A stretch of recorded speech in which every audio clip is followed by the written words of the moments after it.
पारसी धर्म के लोग बड़े शांत होते हैं, शादी विवाह बड़ा कम ही मतलब इन लोग में, इनकी जनसंख्या बहुत कम होती है। ये अपनी आय का अधिकांश हिस्सा दान कर देते हैं। इसमें आप रतन टाटा का नाम सबसे पहले सुनो। टाटा ने जितना दान दिया है ना, उतना में कितना बिलियनियर लोग खड़ा हो जाएगा वहां। सैल्यूट उस इंसान, मतलब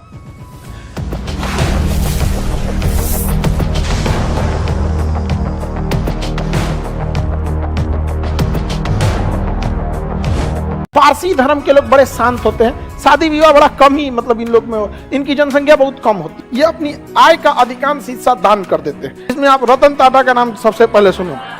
टाटा ने जितना दान दिया है ना, उतना में कितना बिलियनियर लोग खड़ा हो जाएगा वहां। सैल्यूट उस इंसान, मतलब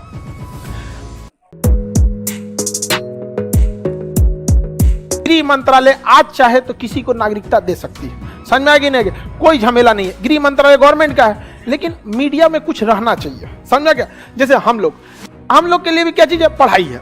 पढ़ाई खास करके जीएस इतना समुंदर है ना कि हमको आलतू फालतू चीजों को ध्यान नहीं देना पड़ता। लेकिन अगर वही छोटा सा पढ़ाई रहता तो हम भी अंट संग बताते हैं। हमारा जीएस ही इतना है कि अगर पढ़ाना चालू करे आदमी तो ये पूरा ही हमारा ये वाला जन्म खत्म हो जाएगा। खत्म नहीं होता है जीएस, सब चीजें पकड़ लीजिए यहाँ से। समझ में आएगी नहीं क्या? लेकिन नेताओं को क्या चाहिए? उन सबको तो पता है ये डाटा पे भाग जाएगा सब यहाँ पे।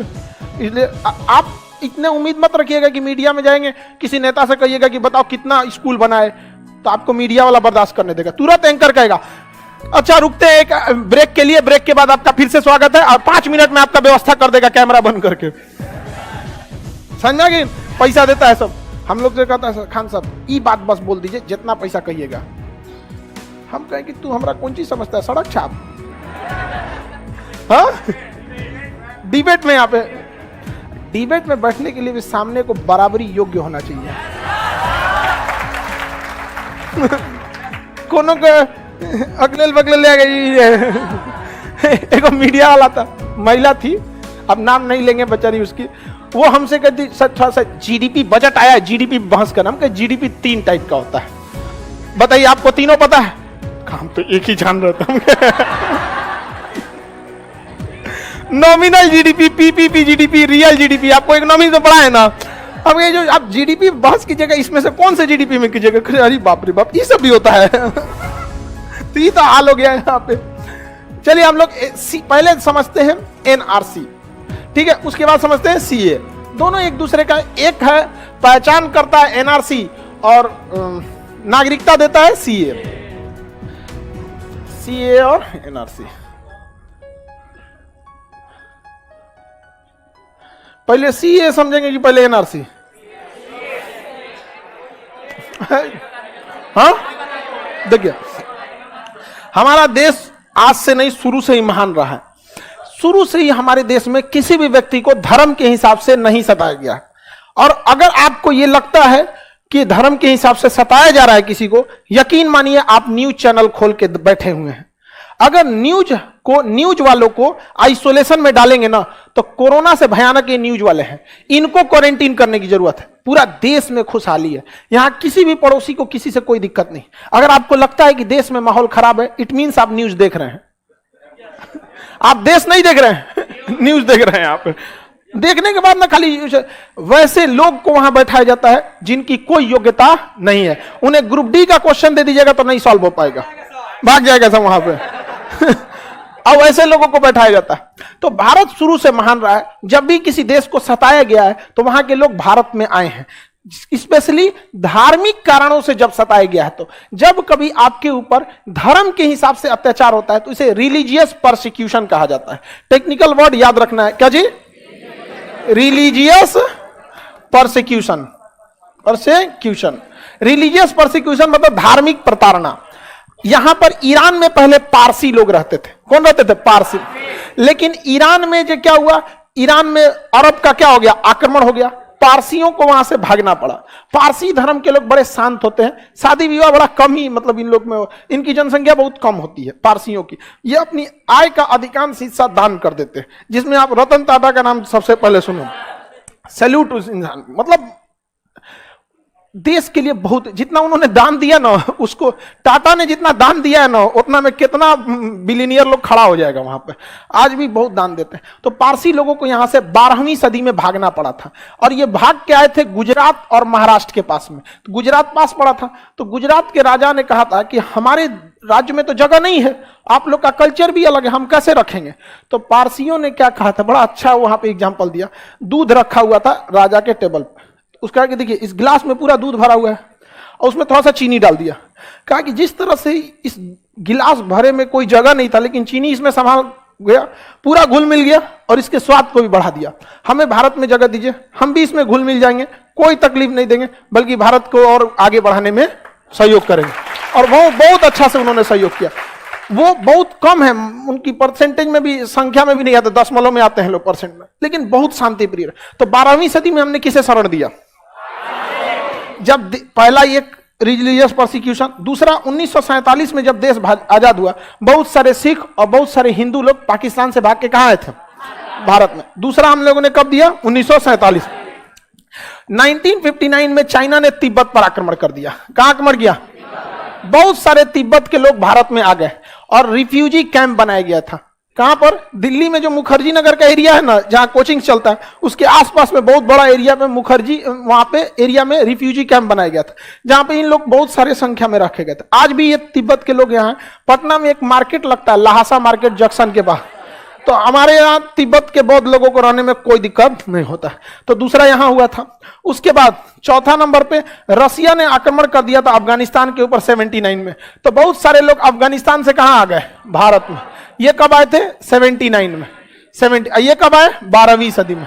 तो यहां से आ गए लोग। 1980 में तमिलों के ऊपर भयानक अत्याचार हुआ, LTTE, liberation tigers of Tamil इलम, लिबरेशन टाइगर्स ऑफ तमिल इलम। यहां से बहुत सारे तमिल लोग भाग के कहां शरण लिए? भारत में। भारत में बहुत सारे लिए। कब लिए? 1980 के दशक में यहां से भी भाग के क्या लिए थे लोग? शरण लिए थे यहाँ पे। 1971 में बांग्लादेश से जब लड़ाई हुआ था, तो बांग्लादेश में बहुत भयानक अत्याचार हुआ। पाकिस्तान अपना ही उसका देश था बांग्लादेश, बंगालियों को कहता था तुम किसी काम के नहीं है, क्योंकि वो बंगाली बोलते थे, ये अपने आप को श्रेष्ठ सोचते। इसकी सेना अपने ही देश में घुस के ऑफिशियली 30,000 महिलाओं का रेप किए थे सब। इसकी सेना खुद अपने देश की, ये किसी के नहीं है। अगर आपको लगता है कि मतलब नहीं, ऐसा बात नहीं बोलना चाहिए, तो उनको इतिहास के बारे में जानकारी नहीं है। समझ में आ गया कि नहीं आ गया? ये अपने ही देश का लॉजिक क्या दिए थे? ये बांग्लादेश वालों को बोले थे, ये बांग्लादेश वाले प्योर पाकिस्तानी नहीं है, इसलिए जब हमारे बच्चे पैदा होंगे तो प्योर पाकिस्तानी होंगे। ये लॉजिक है इनका।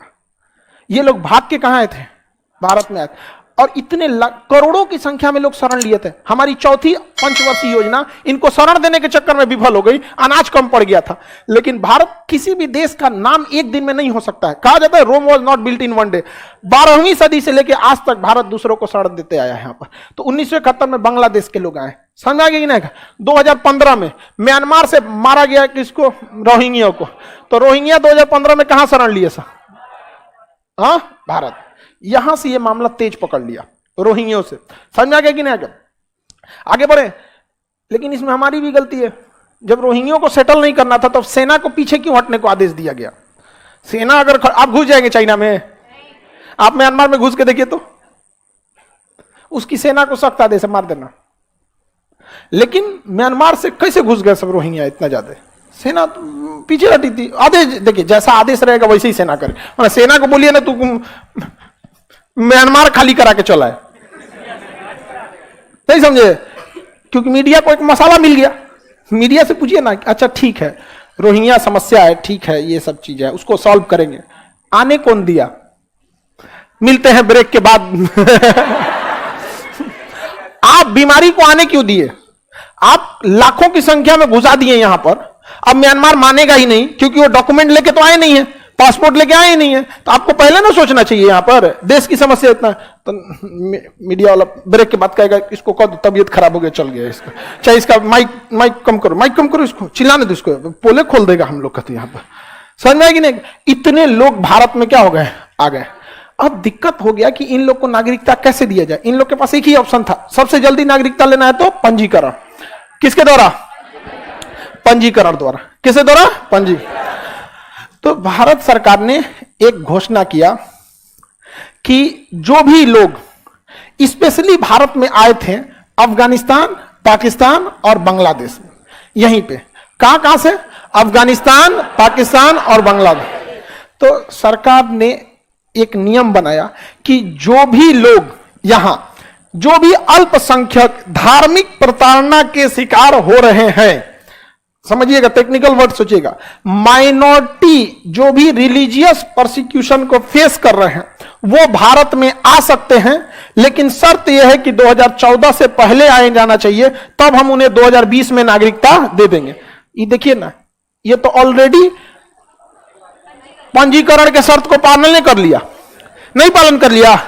अरे भाई 2014 से पहले आए हैं और आपको दिया जाएगा 2020 में, तो 14, 15, 16, 17, 18, 19, 20 हो तो गया, पंजीकरण का हो गया। तो इसके लिए एक अलग से नियम बना दे, सीए।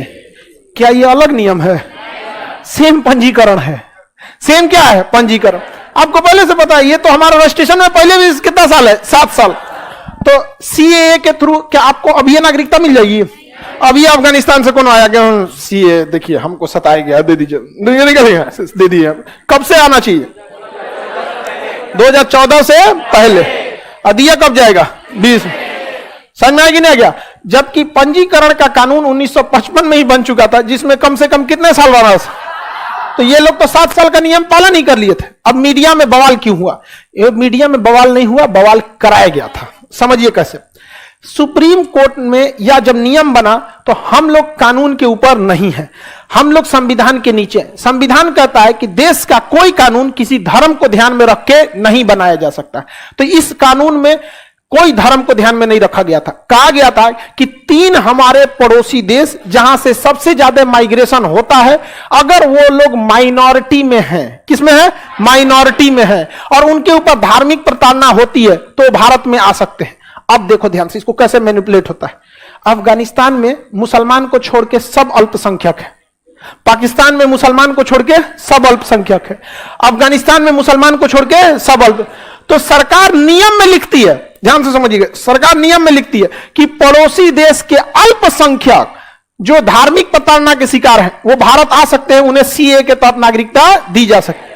लेकिन भाषण में बोला जाता है कि पाकिस्तान, अफगानिस्तान, बांग्लादेश से हिंदू, बौद्ध, जैन, सिख, ईसाई, मुस्लिम को छोड़कर सबको नागरिकता दी जाएगी। बात समझ रहे हो? समझ गए? तो वो भाषण था। जबकि सुप्रीम कोर्ट ने सरकार को बुलाया, ये क्या है? तो सरकार वहां खड़ा होकर कही थी कि भाषण से हमको क्या बहस है, हमको भाषण से क्या मतलब है, हम आपको लिखित में दे रहे हैं कि जो लोग धार्मिक प्रताड़ना के शिकार हैं और अल्पसंख्यक हैं, हम उन्हें नागरिकता दे रहे हैं। अल्पसंख्यक को हमारा देश मान्यता देता है, क्योंकि हमारे देश में ही पूर्वोत्तर भारत में नागालैंड हो गया, मिजोरम हो गया, वहां हिंदू अल्पसंख्यक है। तो अल्पसंख्यक कोई गलत वर्ड नहीं है। तो सरकार सुप्रीम कोर्ट में क्या बोल रही है? अल्पसंख्यक। कानून में क्या लिख रही है? अल्पसंख्यक। भाषण में मुस्लिम छोड़कर सब।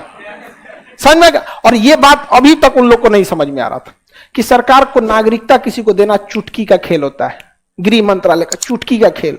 लेकिन ये सब समझ में आ गया नहीं गया? अब क्लियर समझ में? टेक्निकल भाषा में क्या चाहिए?